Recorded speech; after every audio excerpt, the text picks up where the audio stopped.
जनता आवाज news channel, आवाज जागरूक जनतेचा।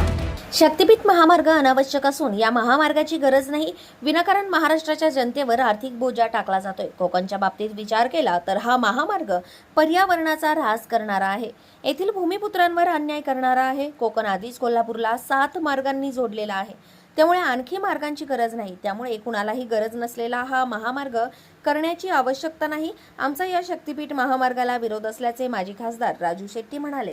हा जो महामार्ग आहे तो अनावश्यक आहे, गरजेचा नाही आहे आणि महाराष्ट्रातल्या जनतेवर विनाकारण आर्थिक बोजा टाकणारा आहे।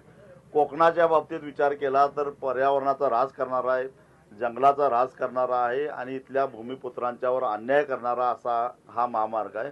कोकण आधीच कोल्हापूरला वेगवेगळ्या 7 मार्गांनी जोडलेला आहे, नवीन मार्ग करण्याची आवश्यकता नाही आहे आणि त्यामुळं कुणालाही नको असलेला हा महामार्ग करण्याची गरज नाही, म्हणून याला आमचा विरोध आहे। जनता आवाज न्यूज चॅनल, आवाज जागरूक जनतेचा।